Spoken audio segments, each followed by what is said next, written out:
This is Midrash Toldot Part I, entitled, Why Was Yitzchak so terrified about giving out the wrong blessing?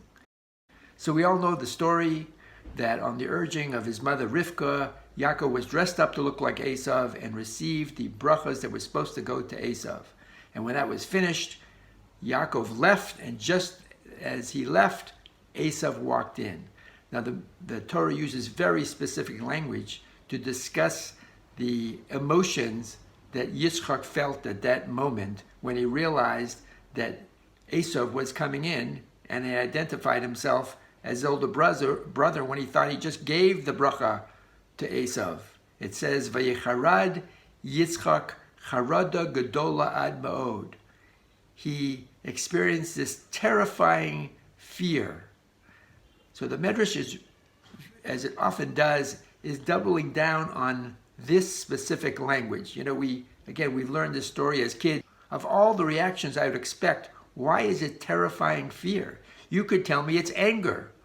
Somebody is fooled. They get angry. In fact, the Midrash goes so far as to say that he was so angry that he could have even thought about cursing Yaakov for what he just did for fooling him. But God stopped him. And in fact, the Midrash says that same language appears with the story of Boaz and Ruth, that he was, when he saw Ruth lying there, he was also terrified and was about to curse her. And again, God stopped him. Of course, these are two instances when Jewish destiny is at stake. God does not give them free will at that moment. But let's get back to our subject. So why not anger? In fact, the Midrash goes on to say that how terrified was Yitzchak? More terrified than during the Akedah. More terrified than the binding of Isaac when his father was going to, kill him, thinking that this is what God wanted. Although, of course, God only wanted him to be raised up. He didn't want him to be slaughtered, but this is what he thought. And you can imagine what a terrifying moment that is. This was more terrifying. So why was it so terrifying? There is a minor commentary on the Midrash Rabbah called the Mishnas de Rabbi Eliezer, who gives a brilliant answer. He basically reverts back to a previous Midrash in which Avram is discussing with God the exact nature. What is the system of reward and punishment for the Jewish people? And there are two choices given to Avram. One is Gehenna, which is sort of the Jewish idea of hell. And that, of course, if someone goes to Gehenna, they're threatening their next world, all their rewards for how they acted in this world is all a preparation for the next world, and all that is in jeopardy. They have to go to Gehenna. It's a terrible, terrible thing. The other option is what's called Malchiot. What is Malchiot? It means being subjugated by the different kings. We had this in a previous Midrash when Yaakov went up and down the ladder. He saw the four kings. The first one is Babylonia, when they destroyed the first temple. The second one is Persia, Media. That overlaps with the Purim story when they came back to rebuild the second temple. The third one is Greece. That's, of course, the Hanukkah story. And the last one is the destruction of the second temple, which is Esav, Rome. So this is the way Jewish history unfolded as we know it. But all this, according to this parish, all this was in jeopardy. Because once Yitzchak realized that Yaakov got the bracha meant for Esav, it means he had to compensate. He had to give him a new bracha.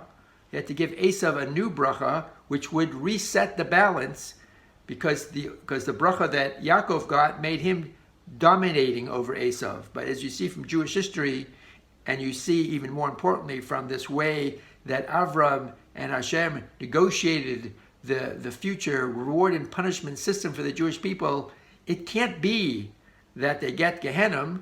It has to be that countries are dominating over the Jewish people. That is going to be our adversity. That is how we're going to grow. from that, and this is the way God chose to punish us. And in fact, one version of the Midrash is that Avram made the wrong choice, and Hashem said, "No, wrong choice. Choose again. It's not Gehenna. It's got to be Malchiot." So of course, this had to be fixed. Since Yaakov got this blessing, it had to be fixed. It cannot be that Yaakov permanently dominates over Esav. So Esav had to be given a bracha where he is dominated. How? By putting in a condition that whenever the Jewish people will not keep the Torah, then Esav is on top. Then he can dominate over the Jewish people. That's going to fix the issue, this fundamental issue that was caused by Yaakov stealing the bracha from his brother. So if you can imagine, that is why there was such great, terrible fear, great charada, because Yitzchak realized that it was a total imbalance and he had to restore it. Otherwise, the Jewish people were destined for Gehenna. The exact words in the Torah putting back this clause in the bracha to Esav that if the Jewish people left the Torah, then there would be this consequences that Esav would be on top and able to dominate Yaakov. That is in the words Vayak asher tarid ufarakta ulo me'al tzavarecha. Right? If there is a moral decline among the Jewish people, then you can break the yoke of the Jewish people. You could break the yoke of Yaakov. So our original question was, why did the Torah use this word charada? Why was this terrible dread that Yitzchak felt? So there is one more reason, because besides what I mentioned, that it could, God forbid, bring an imbalance that would bring the punishment of Gehenna, it also, you have to understand the vision that Yitzchak had for his two sons. This was written up in the Sefer of Aaron Kotler, that he thought that, Esav would take care of the physical world and Yaakov would be involved in the spiritual world. They would help each other out. And this, of course, all came crashing down at this moment. And there is yet another reason for the dread, for the charada felt by Yitzchak. Have a great Shabbos. Stay tuned for part 2, which continues analyzing this dramatic event